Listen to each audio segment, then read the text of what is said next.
ನಮಸ್ಕಾರ, ನೆಕ್ಸ್ಟ್ ನ್ಯೂಸ್ಗೆ ಸ್ವಾಗತ. ನಾನು ಪ್ರೀತಿಕಾ ಬಂಗೇರ. ರಾಜ್ಯದಲ್ಲಿ ಸಿಎಂ ಬದಲಾವಣೆ ವಿಚಾರ ಜೋರಾಗಿದೆ. ಸಿದ್ದರಾಮಯ್ಯ ಅವರೇ ವರ್ಷ ಪೂರ್ತಿ ಸಿಎಂ ಎಂದು ಹೇಳಿಕೊಂಡಿದ್ರು ಕೂಡ ಇದೇ ವರ್ಷ ಸಿಎಂ ಬದಲಾಗ್ತಾರೆ ಎಂದು ಕೂಡ ಹೇಳಲಾಗ್ತಾ ಇದೆ. ಸಿಎಂ ಕುರ್ಚಿಗೆ ಡಿಕೆ ಶಿವಕುಮಾರ್ ಪ್ರಬಲ ಆಕಾಂಕ್ಷಿಯಾಗಿದ್ದಾರೆ. ಇನ್ನು ಹಲವು ನಾಯಕರು ಇದೇ ರೇಸ್ನಲ್ಲಿ ಕೂಡ ಇದ್ದಾರೆ.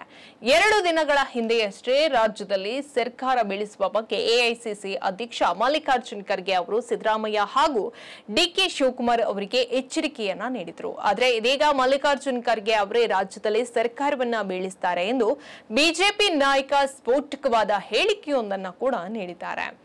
ಆ ವ್ಯಕ್ತಿಯನ್ನ ಮುಖ್ಯಮಂತ್ರಿ ಮಾಡಲು ಖರ್ಗೆ ಅವರೇ ಸರ್ಕಾರವನ್ನ ಬೀಳಿಸುತ್ತಾರೆ ಎಂದು ಹೇಳಿದ್ದು ರಾಜಕೀಯ ವಲಯದಲ್ಲಿ ಸಂಚಲನವನ್ನ ಸೃಷ್ಟಿಸಿದೆ. ಸಿದ್ದರಾಮಯ್ಯ ಹಾಗೂ ಡಿಕೆ ಶಿವಕುಮಾರ್ ಅವರು ಈಗಾಗಲೇ ಸಿಎಂ ಕುರ್ಚಿಗಾಗಿ ಫೈಟ್ ಮಾಡ್ತಾ ಇದ್ದಾರೆ. ಇದರ ನಡುವೆಯೇ ಮುಖ್ಯಮಂತ್ರಿ ಸ್ಥಾನಕ್ಕೆ 3ನೇ ವ್ಯಕ್ತಿಯ ಪ್ರವೇಶವಾಗಲಿದೆ. ಎಐಸಿಸಿ ಅಧ್ಯಕ್ಷರಾದಂತಹ ಮಲ್ಲಿಕಾರ್ಜುನ್ ಖರ್ಗೆ ಅವರೇ ಸರ್ಕಾರವನ್ನ ಬೀಳಿಸುತ್ತಾರೆ. ತಮ್ಮ ಮಗ ಪ್ರಿಯಾಂಕ್ ಖರ್ಗೆ ಅವರನ್ನ ಮುಖ್ಯಮಂತ್ರಿ ಮಾಡಲು ಮಲ್ಲಿಕಾರ್ಜುನ್ ಖರ್ಗೆ ಅವರೇ ಸರ್ಕಾರವನ್ನ ಬೀಳಿಸುತ್ತಾರೆ ಎಂದು ಬಿಜೆಪಿ ಸಂಸದ ಬಿ ಶ್ರೀರಾಮುಲು ಅವರು ಸ್ಫೋಟಕ ಹೇಳಿಕೆಯೊಂದನ್ನು ನೀಡಿದ್ದಾರೆ. ಮಲ್ಲಿಕಾರ್ಜುನ್ ಖರ್ಗೆ ಅವರು ಮೊನ್ನೆಯಷ್ಟೇ ಸರ್ಕಾರ ಬೀಳಿಸುವ ಬಗ್ಗೆ ಸ್ವತಃ ಮಾತನಾಡಿದ್ದಾರೆ. ಪ್ರಧಾನಿ ನರೇಂದ್ರ ಮೋದಿ ಅವರು ರಾಜ್ಯ ಸರ್ಕಾರವನ್ನ ಬೀಳಿಸುತ್ತಾರೆ ಎಂದು ಹೇಳಿದ್ದಾರೆ.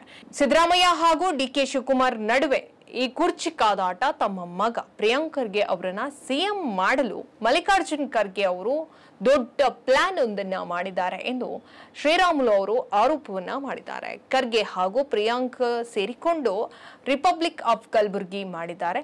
ನಮ್ಮ ಬಿಜೆಪಿ ರಾಜ್ಯಾಧ್ಯಕ್ಷ ವಿಜೇಂದ್ರ ಅವರು ಅಲ್ಲಿಗೆ ಭೇಟಿ ಕೊಟ್ಟರೆ ಕಾಂಗ್ರೆಸ್ ಕಾರ್ಯಕರ್ತರು ದಬ್ಬಾಳಿಕೆಯನ್ನ ತೋರಿಸ್ತಾರೆ. ಇದಕ್ಕೆಲ್ಲ ತಕ್ಕ ಉತ್ತರವನ್ನ ನೀಡ್ತೇವೆ.